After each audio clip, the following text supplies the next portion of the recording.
Welcome to an exciting session that is just going to start right now, a masterclass session on the basics of videography and storytelling. This is a session that is going to teach us on how to take very good photos, very good videos, and the perfect way to promote our products and services through storytelling.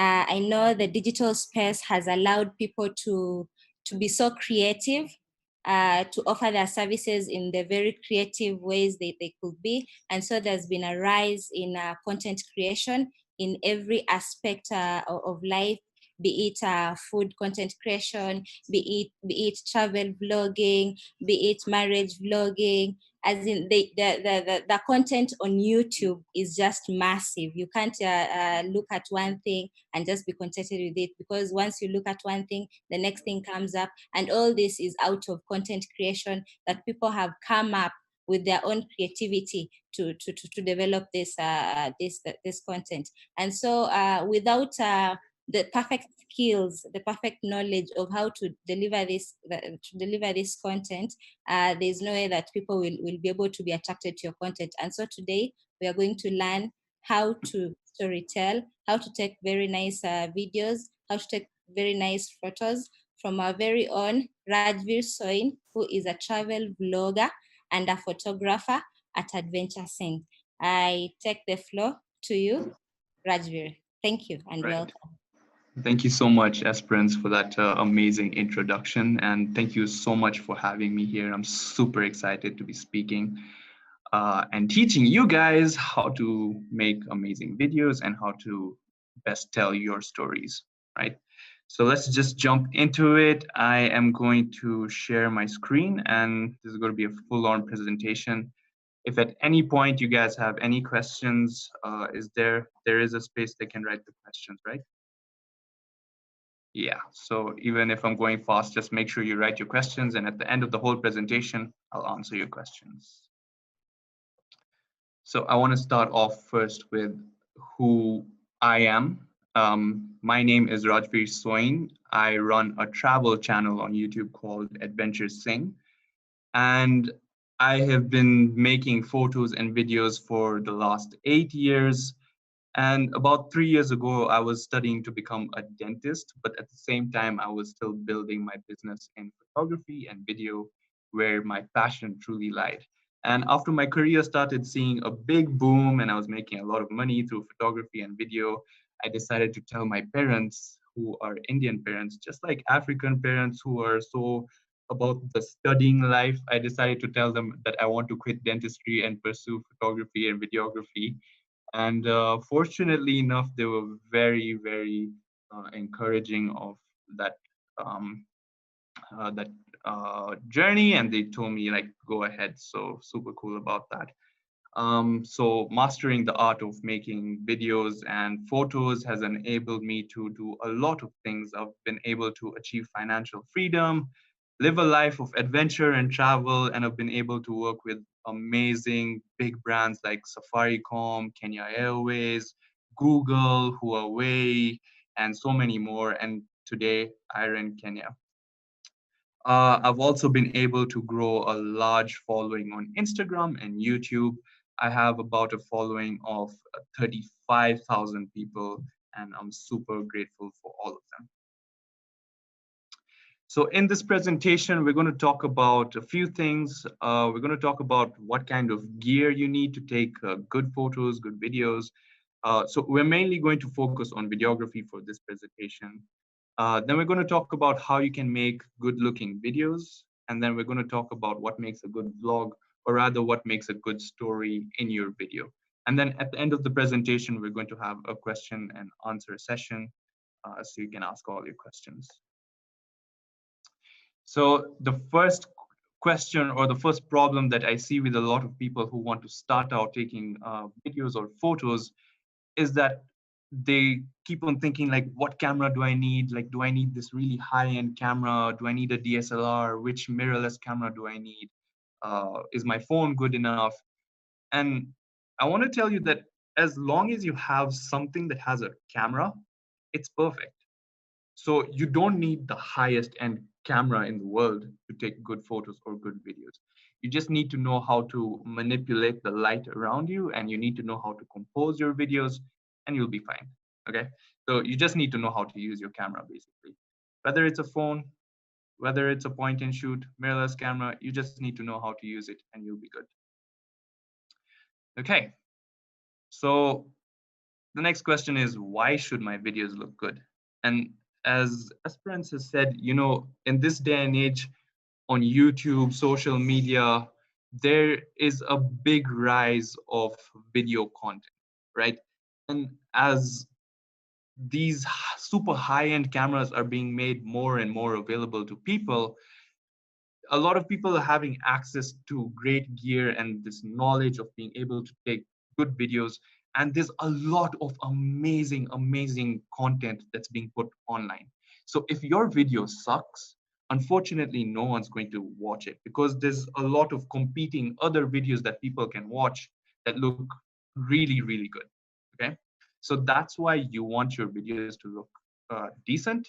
And unless your story is good or you're sharing information that no one can find elsewhere, which is very rare, then you have to have your videos looking really good.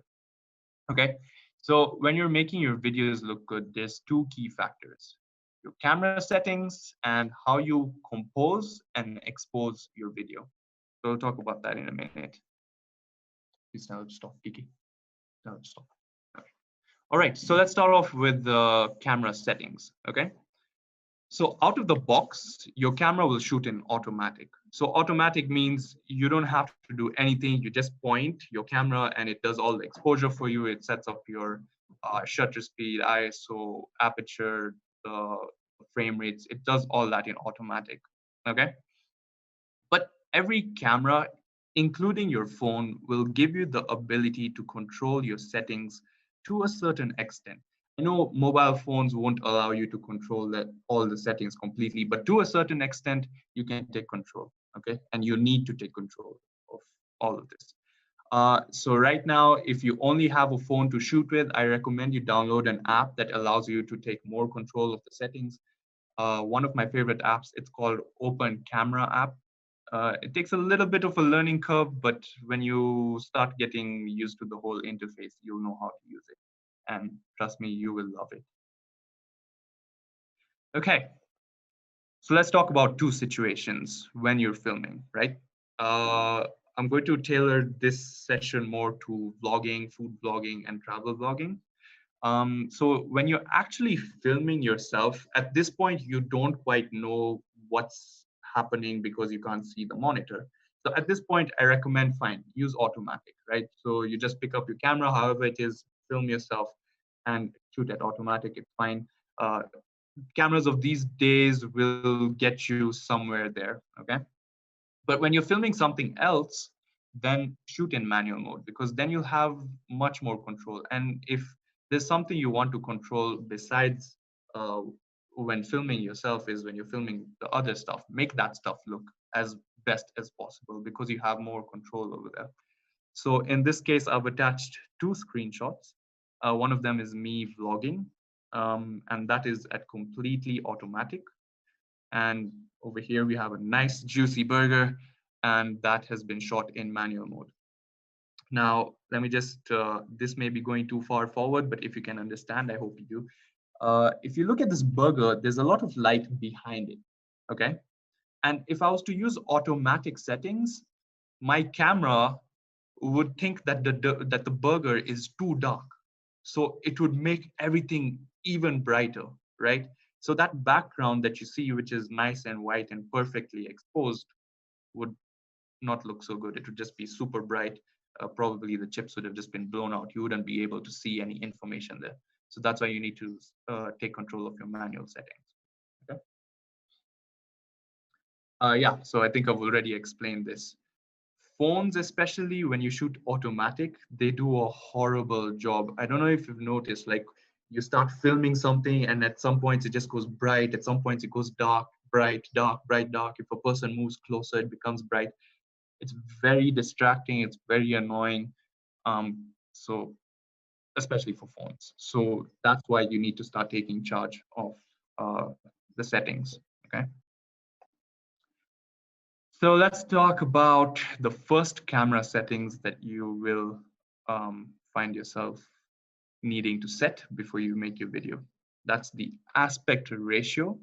The aspect ratio is basically the frame size, okay? Now, a big beginner mistake that I see is that they won't set their aspect ratio correct. So when you look at the video on YouTube, it's kind of like 4:5 or 4:6, something like that. And you'll see like black bars on the sides, okay? That's like the wrong aspect ratio. 4:6 used to be used when way back when the TVs were what, cathode ray tube TVs, the really old ones, which were not even, you know, like cinematic screen size. So you want to make sure that your aspect ratio is 16:9. That way it will fill up the screen and you won't have those ugly side black bars, okay? Top and bottom black bars, perfectly fine. Side black bars, not fine, okay? The next thing is resolution, okay? In this day and age, a lot of people sing about 4K, 4K, 4K, 4K, but what really is 4K? Okay, so you have 1080p, you have 720p, then you have 4K, you even have 2.4K. Most cameras will be able to shoot in 1080p, and I'd recommend shoot 1080p. 4K is really difficult, even for someone who's really pro like me.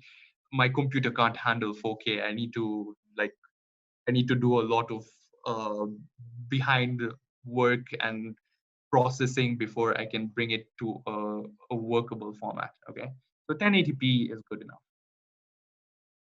FPS, that's the frames per second. Okay, what a frame per second means is, you know, a video is a number of photos that has been taken over a period of time, over a number of seconds. So you could have 24 photos that have been taken in 1 second, okay? You could have 30 photos that are taken in 1 second. And all these photos put together is what makes the video. That's frames per second. So this controls slow motion, right? I see a lot of beginners who they don't know they're doing this, but they'll shoot in 24 frames per second, which means they have 24 frames in 1 second, and they'll try to stretch it over 2 seconds, thinking, oh, this is going to give me slow motion. But what it does is it actually makes the video look kind of jittery because you don't have enough frames to fill that 1 second. So now you're taking 24 frames and making it 12 frames per second, which is, it doesn't look natural, okay? What you want to do is you want to figure out if your camera can shoot higher frame rates. So something like 30 frames, 60 frames, 120 frames, okay? 120 frames will allow you to slow down your video by times 4. So 0.25, you can slow down, yeah, by like 25%. So what happens is 120 frames, it goes, you could stretch it over 4 seconds. I hope that part makes sense. Now, when you're usually editing on a timeline, the timeline is usually 24 frames per second, and that's like the most natural looking frames per second. And that's why I'm talking about like 120 divided by either 25 gives you 25%. Okay. Next up is the exposure triangle. So the exposure triangle is a number of settings that allows you to set how bright or how dark your video or photo is, okay? So you have the shutter speed, you have ISO, and you have aperture. The shutter speed, if you look at a camera, right, you have a sensor over here which picks up light. Now in front of that sensor, there's 2 curtains like this. Okay, sorry. Here's the sensor, and then in front of that sensor, there's 2 curtains. So the curtains open and close to allow light to come into the lens, okay? So the speed at which this happens is called shutter speed. Now, the faster this is, the less the light that's hitting the sensor. And the slower it is, the more the light that's hitting the sensor. But at the same time, as these curtains open, everything that's happening within that scene, like even if there's some movement, is being recorded. So if this is open for a long period of time, any movement that happens is going to start now blurring, okay? So if you look at this, you see my hand is looking really blurry because my webcam's shutter speed is quite slow. But if I speed up the shutter speed, my hand would look super sharp. So that's what shutter speed does. It controls the blurriness of your photo, and it controls the brightness of your photo, okay? Next up is, before I talk about ISO, let me talk about aperture. Aperture is the opening of the lens, allowing light into the camera, okay? So the bigger the opening, the more the light that enters, and the smaller the opening, the less the light that enters. Now, aperture also controls something called depth of field, okay?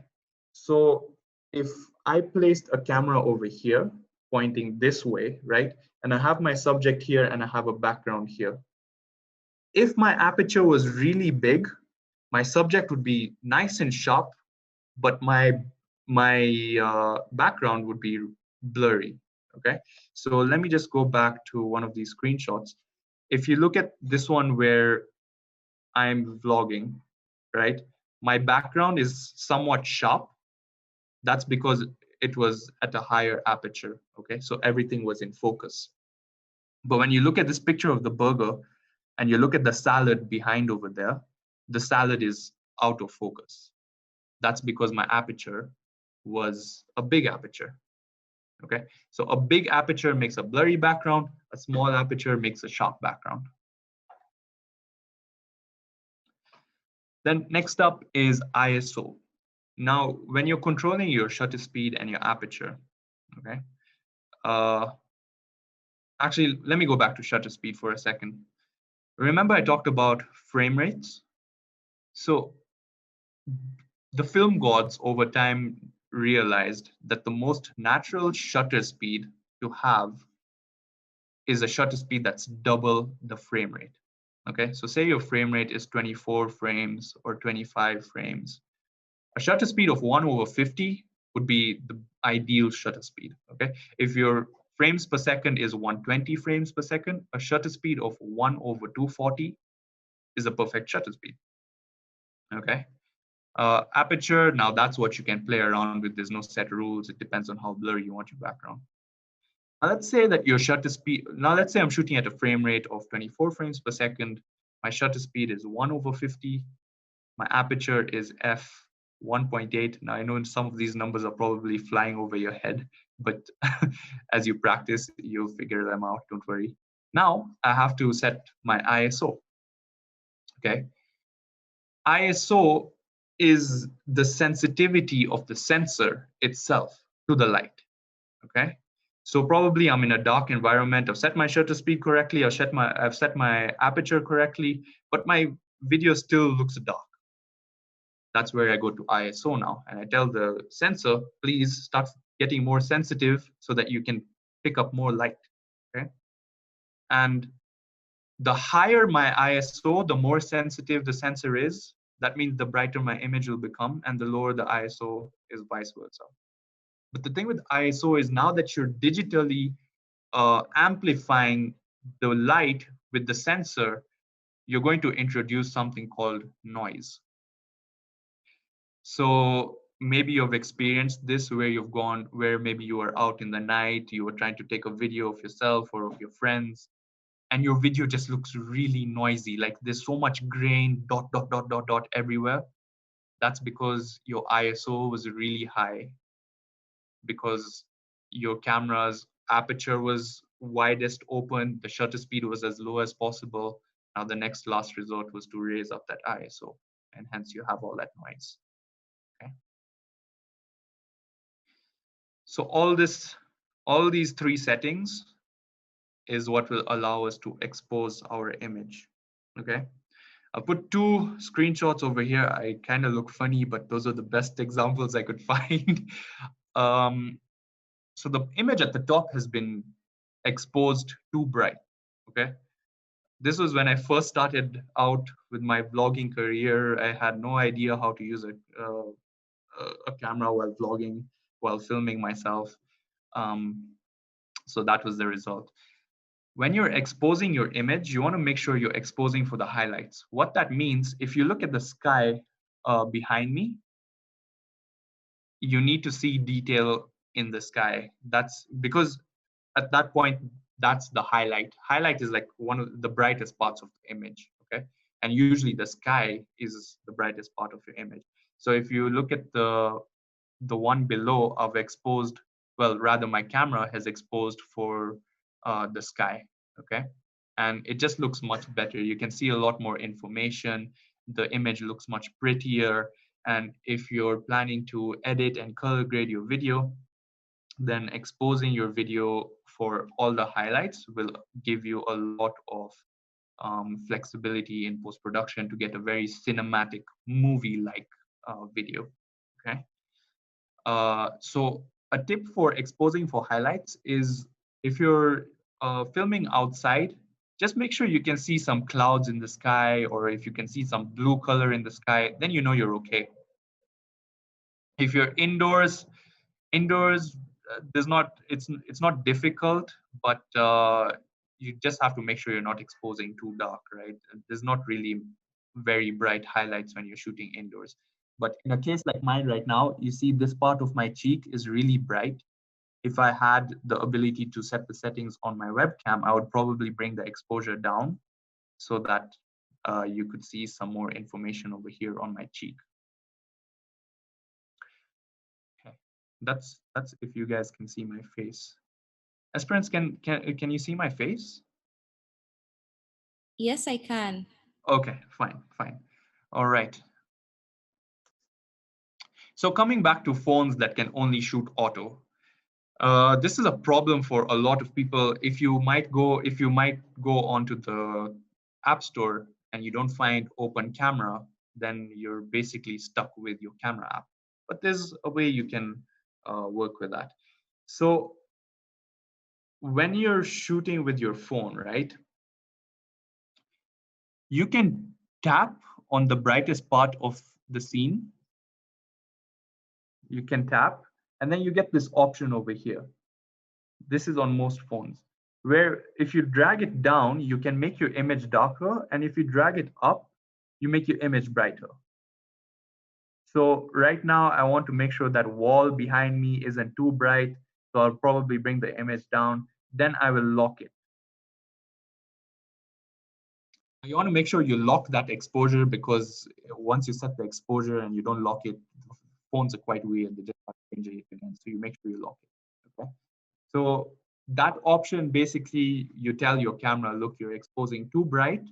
I want you to reduce that exposure, or look, you're exposing too dark. I want you to increase that exposure. So that gives you a certain level of control with your video. Okay. And again, use that control to expose for your highlights. Highlights are the brightest part of the image. You want to see details in the brightest part of your image. Okay. The next aspect of videography is your composition. So now you know how to set your exposure of your image, whatever you're pointing at, you can set the brightness or the darkness. But the next most important aspect of making a good video is your composition. Okay. A lot of beginners, what they'll do is when they're making videos or when they're taking photos, is they'll just pick up their camera and they'll film whatever's around them. Okay. And this is not the best way to make your videos. You want to compose your videos. So a video has 3 sections. Okay. You have your foreground, which is everything that's close to your camera at the front. Okay. So you can see my image over here. I've actually, it's a poor drawing that I tried to do. You have this bush over here, that's the foreground. Okay. It's the closest to the camera. This is my camera, closest, okay? Then you have the middle ground, which you could put your subject. A subject is what your main focus is. And every time you grab your phone to make a video, you want to make sure you have at least one subject. In fact, not at least one subject. You should only have one subject, okay? So you have your foreground, you have your middle ground, and I recommend you put your subject in your middle ground. Then you have the background, everything that's behind the subject, okay? So that's how you divide your photo or your video. You have foreground, middle ground, background, and you place your subject in the middle ground. So based on that, the next thing is, okay, I've placed my subject in the middle ground. How do I start? Okay, let me go back a little bit. The main aim that you should have is for your audience's eye to fall directly on the subject. Everything else that's in your image is just for aesthetic's sake. Your main focus is to make sure that the eye is falling onto your subject, okay? So that's where the rule of thirds comes in. That's where the rule of thirds comes in, okay? So if you divide your image into 9 parts, just like how you can see on this left image over here, there's the intersections where those lines intersect. That gives you 4 points. So just come back to my video. If I divide like this, right, you have like points over here, 1, 2, 3, 4. And then you have the lines. You should place your subject on any of those intersections or any of those lines.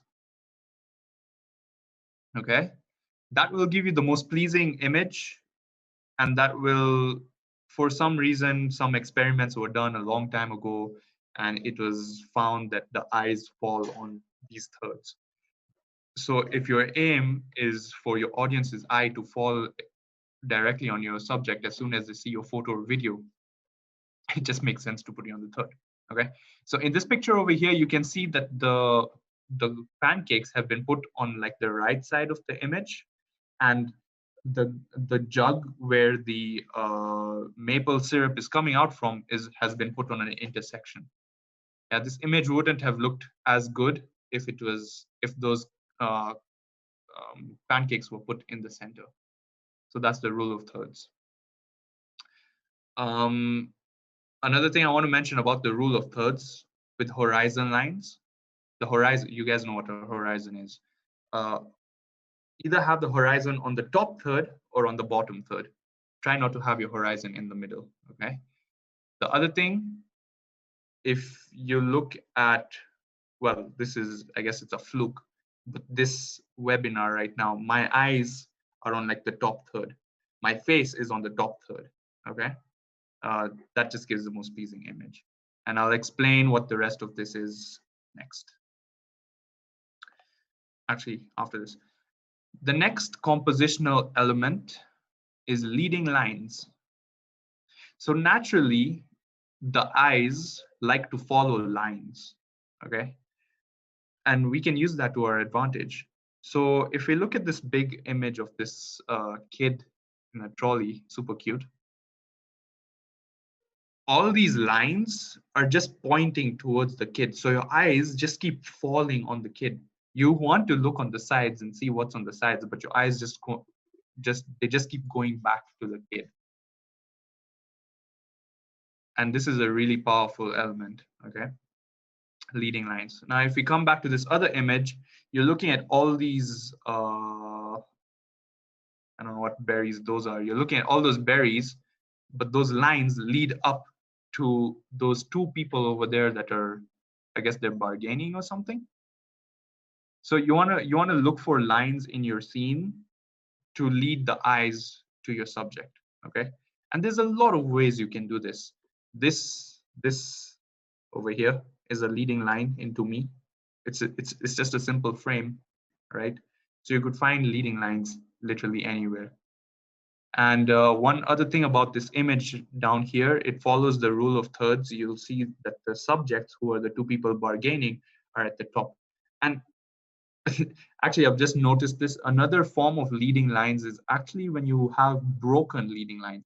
So if you see those lamps up there, those yellow lamps, they're forming a line, and those are leading straight to the subject. All those fruits up there, they're like sort of broken lines, but they're leading straight to the subject. So you can even find lines that are not exactly lines, but they're just like small pieces of something straight, and you can use that to lead your subjects, your audience's eye to the subject. Okay. The next compositional aspect is symmetry. So if you have a situation where the left looks like the right, then you can place your subject in the center. Okay. So if you look at my webcam right now, my left looks like the right, so I'm in the center. The frame also at the back, left looks like the right, I'm in the center. Okay. Otherwise, I would have done this, which I don't like as much. Okay.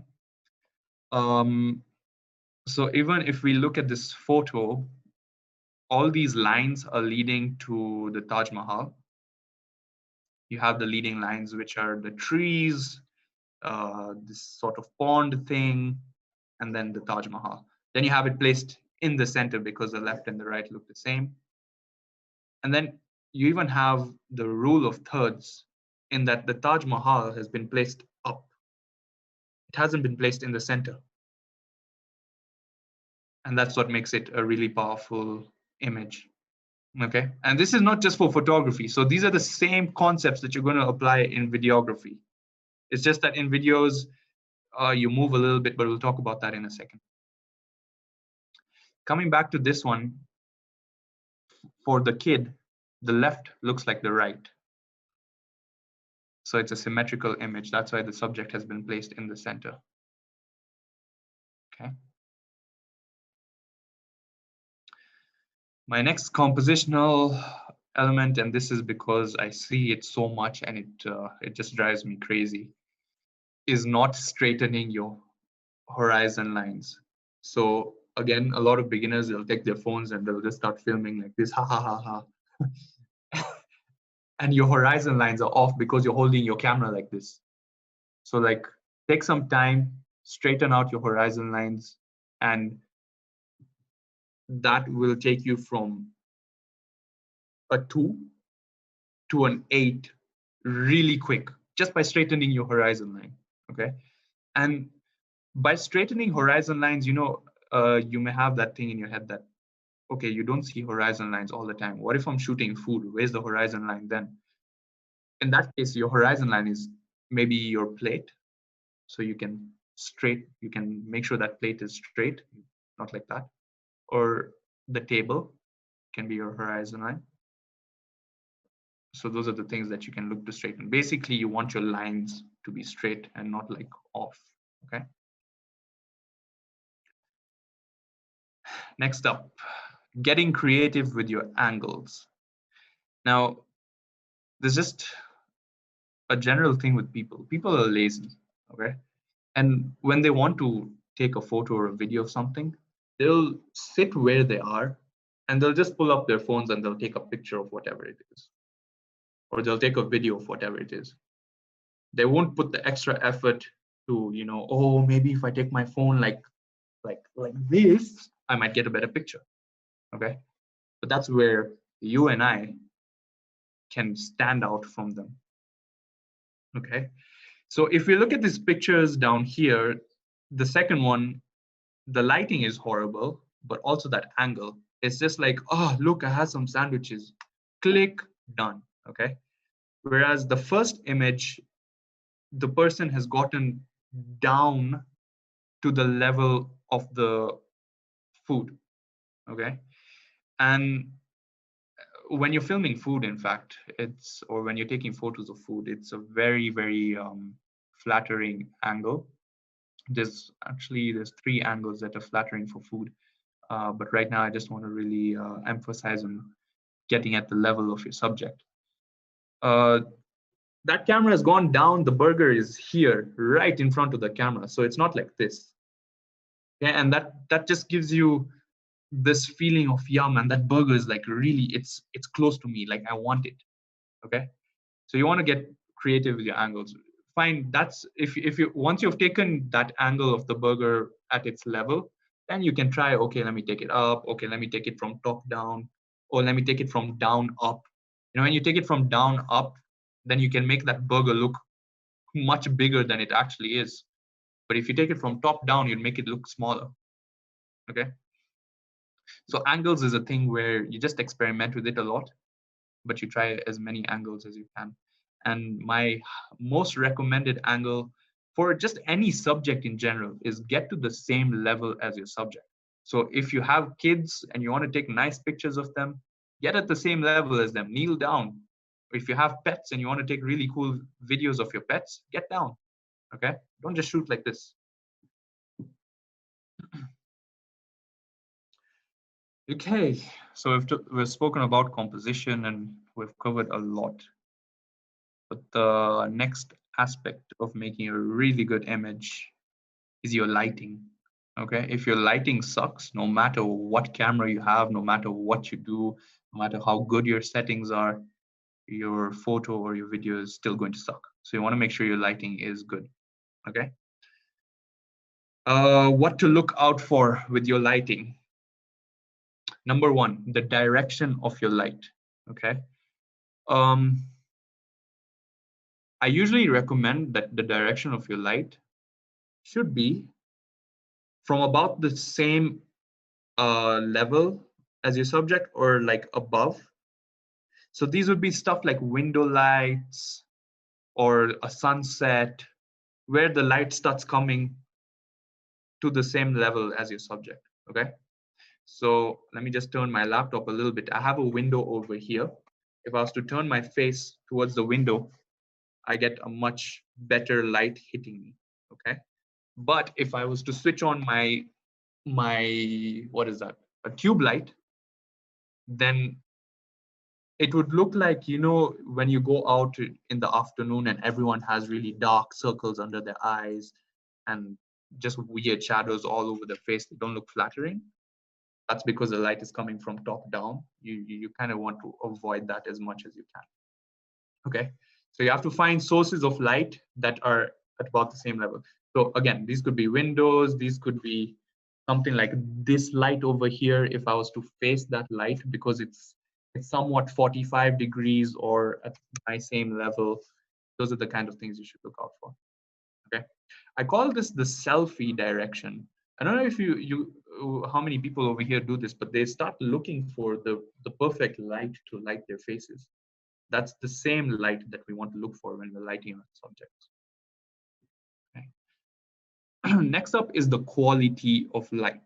Now this one's a really deep subject, so pay attention. There's 4 qualities of light. Actually, there's 2 qualities of light divided into 4. You can have a hard light or you have a soft light. Okay. Or you could have a specular light or a diffuse light. So hard light, soft light, specular, diffused. When you go out in the afternoon and you look at the shadows falling on different surfaces, you'll notice that they have really sharp lines, as in you can tell where the shadow starts and where that shadow ends. It's a sharp line. Okay. This is because in the afternoon, or well, most of the times rather, you have a hard light. So a hard light will give you these sharp shadows. Okay, the shadows with sharp lines. Now, if you look at this image over here, and you look at number 5 where it says shadows, you can't quite tell where that shadow starts and where it ends. It's like it's a gradual fade. Okay, that's because the light is coming from a soft source. So how do you know what source gives you a hard or soft light? Okay, that's the size of the light relative to your subject. So when you go out in the afternoon, The sun, I know the sun is huge, but it's far away. It's like millions and millions of miles away from us. So that means it gives us like a spotlight. Even when you look at it, it's like a spotlight. So it's a really small source of light. And that's what gives you hard shadows. That's what gives you hard light. Okay. But whereas in this image over here, there's a big window that's lighting the subject. The big window is the source of light. So you're getting a soft light. So that's the difference between hard light and soft light. The next is diffused versus specular. Okay. Now, this is mainly to do with like shiny stuff. Even again, when you go out in the afternoon, when you look at your skin, you'll notice that there's a lot of really, really shiny parts on your skin. That's because your skin is reflecting back specular light, because the sun is a specular light source. Okay. Now, once the clouds come in front of the sun, you notice that your skin now just looks even, like it's just like one color. There's no really reflective parts of your skin. That's because the clouds have diffused the sun. So if you're shooting in front of a window, and if you look at this image, you'll see that you can see the shininess on the bottom of the, what is that, a turntable or something, or whatever that plate is. You can see it's really shiny down there. You can even see a little bit of shine on these fruits. That's totally fine for some people. If that's a look you want to go for, you can totally go for that. But what I would do is, in front of that window, I would place a sheer, right? A sheer is basically this cloth that's on the window. And that's what gives you a soft light, because it diffuses the light.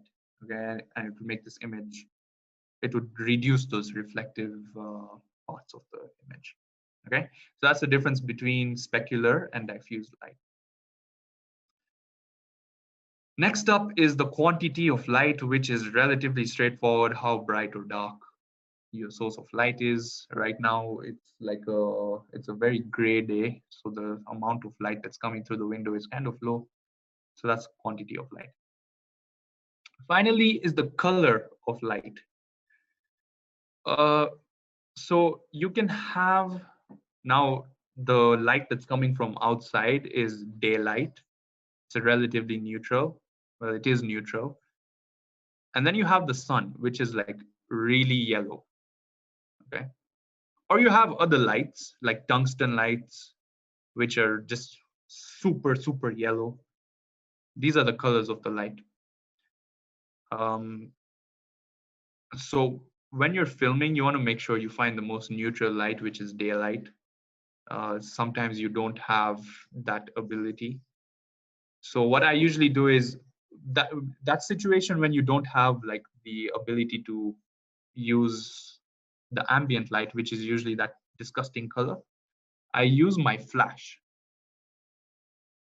because my flash is like a neutral color. And then what I do is, since we're talking about food, I diffuse it. So 1 second, let me just quickly switch on my flash.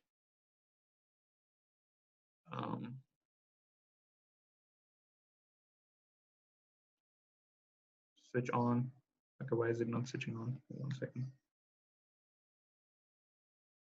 Okay, so I have my flash, and this is a small source of light, and it's specular. So how can I make it a big source of light? How can I make my food look good? Grab this, bam, now it's diffused. And the further I take that tissue away from it, well, not, yeah, then the light hits the whole serviette, and it becomes a bigger source. Now, if say I have a burger next to me and I take this really close to that burger, then it becomes a big source of light relative to that burger.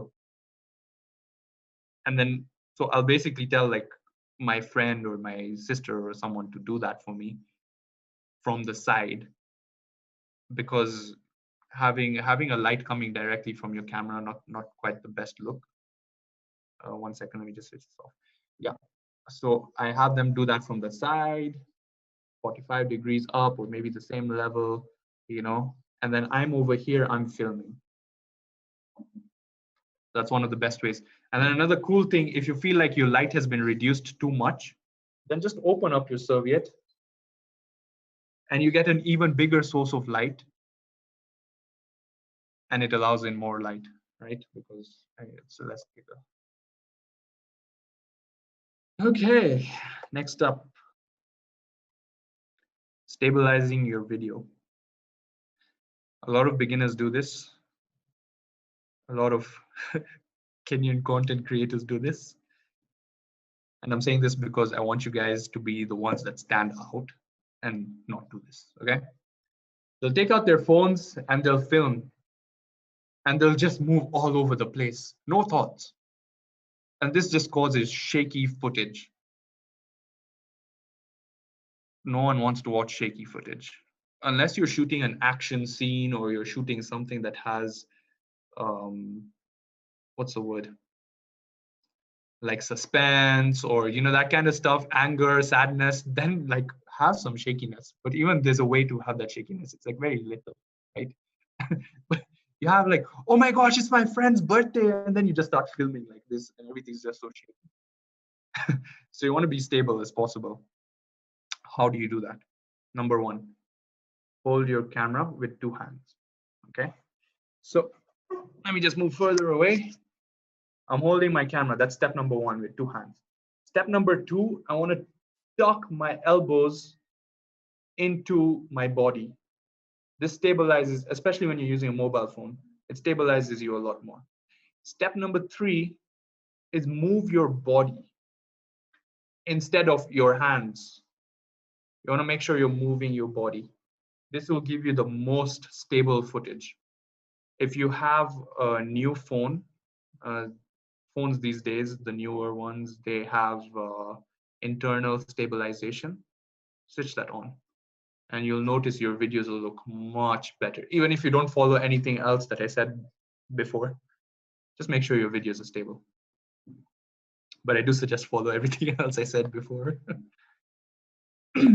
Okay. Next up, the next aspect of making a good video is your audio. Okay. I'm sorry, guys. I know this Zoom meeting is probably a little bit off. It's probably because my audio from my laptop isn't that good. Yeah, but if I was able to, I would have connected a microphone into my laptop, and you guys would have had a much better experience. That's because audio is even more important than video. Your video could be the best looking video in the world, but if your audio sucks, no one's going to watch that video. And I've had that problem before with my vlogs. You know, I've shot a really beautiful vlog, but I didn't know how to edit my audio, or I didn't know how to capture good audio. And in the first few seconds, you just see people are dropping off, and you're wondering, but why? I made such a beautiful video. Well, that's because your audio sucked. So you want to make sure you have good audio, okay? I highly recommend you buy a microphone. Even for your phone, you get microphones. Just connect them in. If you're filming with your phone, you want to make sure you have a mount and then like a stand or something. Hopefully most of you know that. And then on the mount, you can just attach your microphone. Just use some super glue or something. Well, there's a sort of mount you get under the microphone. Attach that with super glue, and then now you can use that to attach your microphone. Then now you have your phone set up, and you have your microphone, and now you're recording much better audio, and it would almost seem as if you're not filming with a phone, because phones really have pathetic audio. But when you add a microphone to it, just try it out for yourself. If you want, look for a Boya microphone. That's BOYA. Really small microphone, and you get it for like 3K. And they're really good. The next thing I recommend is record in a silent environment, or point your microphone away from any noise if there is. So right now in my room, well, I'm in the living room right now. On my left, there is a generator that's making some noise. I don't know if you can hear it. So if my microphone on my computer was here and I turned this way, then I won't pick up as much of that noise. So you wanna try and make sure that maybe if you're on a beach and there's wind, point away from that wind. If you're outside next to a road, if you're in a restaurant that's next to a road, point away from the road. These will allow you to pick up much better audio. The next thing is have the mic as close as possible to your mouth. Okay. Now when you're vlogging, this is easy to do because it's like an arm's length away. So the mic is relatively close to your face. But a lot of people do this if they want to film their friends and their friends are sitting on the other side of the table, like really far away. They'll still point like this. And you can't even hear the friend and you hear all the noise behind him. That's because your mic isn't close to your friend. One of the ways I do this is either I'll just move closer to my friend, I'll cut the scene, move closer to my friend, zoom out, and make sure that the mic is as close to his face as possible. Or I'll tell him, speak up, dude, because you need to speak up when you're vlogging. Because if you're talking really silently like this, no one is going to want to listen to you. So speak up, okay? Loud enough. Finally, for making videos, you want to use, you want to edit your videos. Sorry. You want to edit your videos. What a lot of people do is, okay, they're filmed on their phones, then they go and edit, and they'll use very weird transitions. So what a transition is how one video moves to the next video. What I love to do, and if you watch my videos, I just do a straight cut. So scene one, cut, scene two. Simple. And that's the most professional way to do it. Have you ever watched a movie where you see, from one scene to the other, it's like turning around or like swiping out? No, they just do straight cuts. Maybe just for like travel vlogs and travel montages where us YouTubers have introduced something called a speed ramp, where you speed up the end of one video, you speed up the start of one video, and then you slow it down. But that's just it. Nothing else. So use straight cuts. Okay.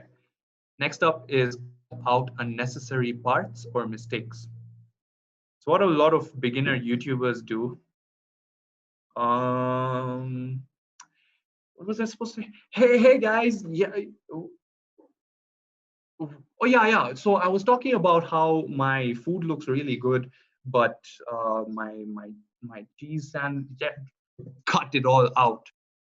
If it's wasting your audience, or rather people in general, are selfish. Okay. And I don't want to waste my time sitting and watching you make mistakes. Okay. I want you to get to the point. I want you to give me value, move on. Okay. So cut out all the necessary parts or the mistakes. The next one is add music. That's usual. But when you're adding your music, make sure that when you speak, that music is really low. Because what a lot of people do is they'll put music and then they'll speak, and then the music is like competing with their voices and you can't hear them. And then again, that just defeats the whole purpose of having good audio. So when you add your music, add it to the montages. Okay, say I'm filming my burger, la-di-da-di-da, looks good. Now when I'm talking about the burger, just reduce that music.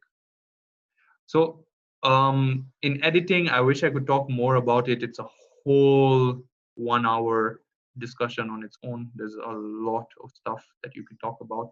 But if you want to get started with that, the best editing apps that I would recommend are Adobe Premiere Pro or Final Cut Pro.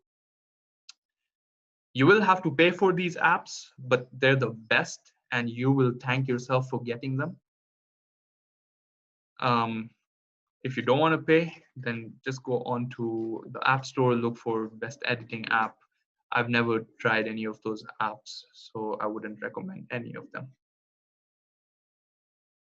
Fine, now we get into storytelling. So we know how to take our videos, we know how to somewhat edit our videos. Now we need to tell a story when we're filming our video. And if your video doesn't follow a good story, it could still be as beautiful as possible. But if it's not telling a good story, you won't have a lot of people sticking around. Okay, so a story follows a very simple format.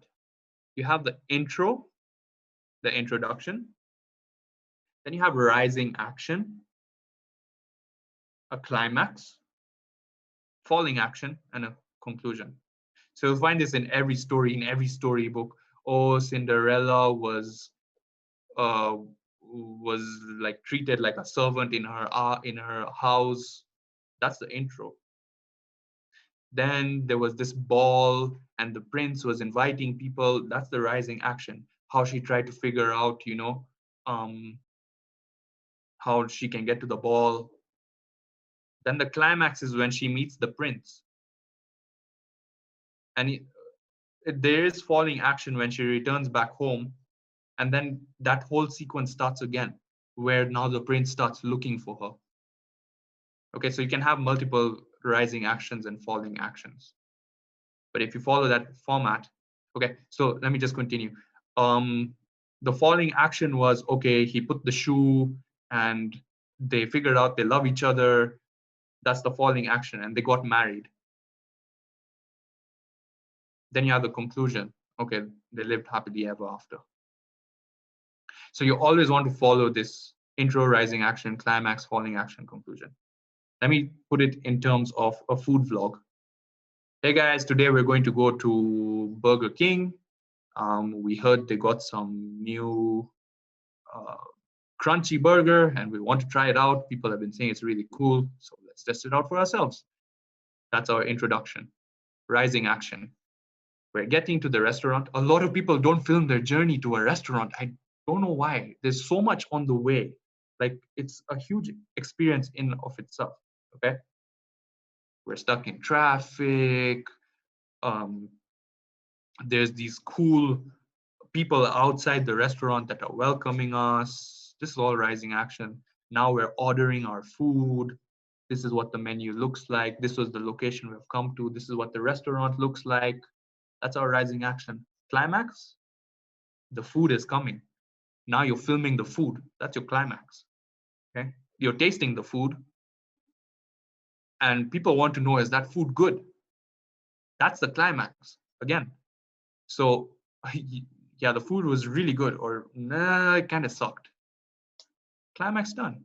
Falling action.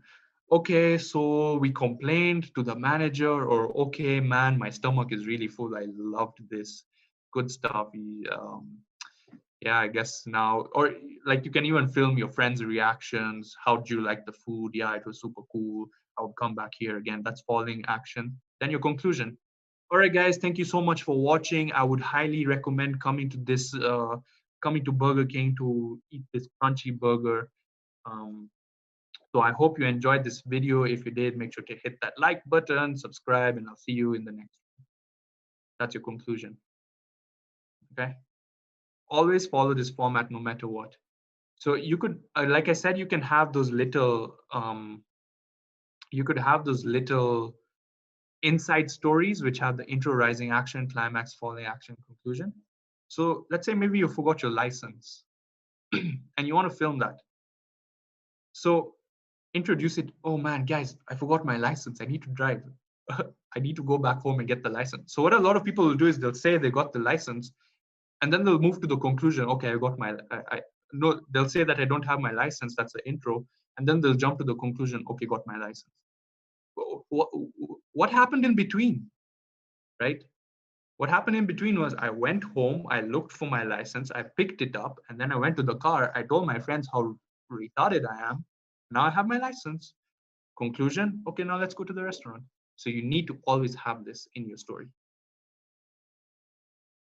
And if something doesn't fit in your story, leave it out. So if you filmed your friends talking about politics or they were just making random jokes and it doesn't make sense to the audience, leave it out, okay? Because your video doesn't have to include every single thing that you filmed. Then the next aspect of this whole storytelling, especially with video, is to complete it using your visuals. So that means film wide shots of your restaurant, film medium shots, detail shots, details of the food. All these are things that will help enhance your video.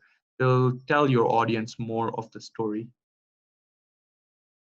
And they'll give you a lot of variety to choose from when you're editing.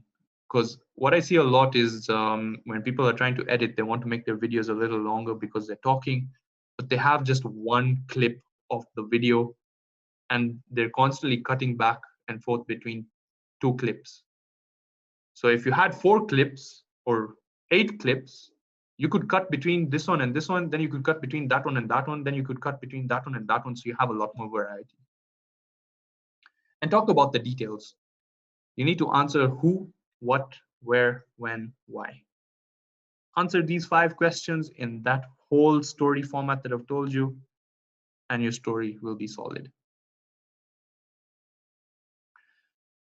Don't talk about unnecessary things that don't relate to your video. So if you're talking about Burger King's crunchy burger, don't start talking about how you're wearing Versace rings or today I'm wearing this makeup. Unless your audience really likes that. If you're mainly a makeup blogger and now you're all of a sudden doing food, which I don't understand why people do, you want to make sure that you're talking exactly about what your video promised to talk about, which is what you said in your introduction. Or maybe in your introduction, fine, you can talk about your makeup and stuff, but get through that quick because I'm here to see what food you're trying and how it is. I'm not here to listen to you talking about makeup unless I really love you, that's an aspect of building a relationship with your audience. All right, using unnecessarily long clips of you eating, don't do it. So people will place their phones there and at a terrible angle, so usually down up because they don't have a tripod, and then they're eating. Like it's so unflattering. Please don't. So yeah, unnecessarily long clips of anything in general, just especially if it's YouTube or social media in general, people have attention spans of like goldfish. So just cut, like move. If you watch any of my videos, you'll notice that there's maybe every 2 seconds I move to other different clips as fast as I can because I need to keep people's attention. And the way you can do that is by not using long clips. Yeah, next, don't, again, like I spoke about this, don't add aspects that the audience doesn't need to know. Like all restaurants have salt and sauce. We know that. Move on. Like I don't need you to tell me that, oh, this restaurant has salt and sauce. Unless it doesn't, then that's something to talk about because that's rare. So, this restaurant doesn't have salt and sauce. What? And then, so that's a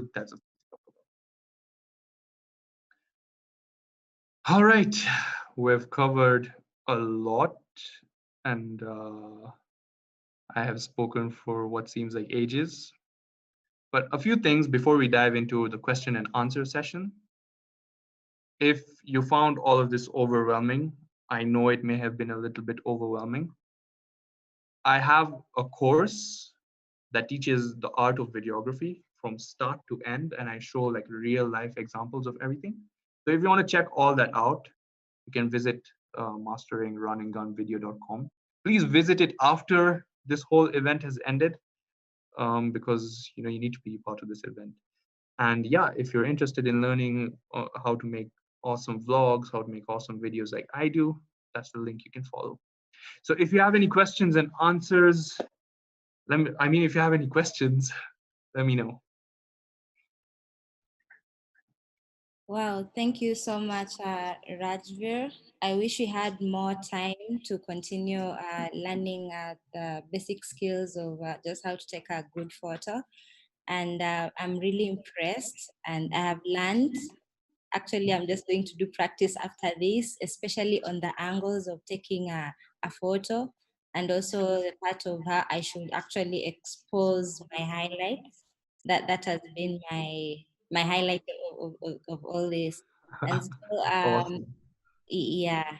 So for those who have joined us, if you have any question, because I'm looking at the time, if you have any questions, just kindly reach out to via the IREN Growthpad Facebook, and also Rajvi has put up his website. So you just go there and ask any question that you have for him on this session. And also he has mentioned he's doing master classes on the same. So just go check out on his website. So thank you so much, Rajveer. This has really been an insightful session. On most people I know just take, and I'm a victim. They just put up their phone and they start shooting or they start taking photos. But from the points you've really raised, there are some small details that we ignore, but they really bring bad results on what we do. So my main parting shot to this session is anyone out there who wants to take a video or who wants to do a vlogging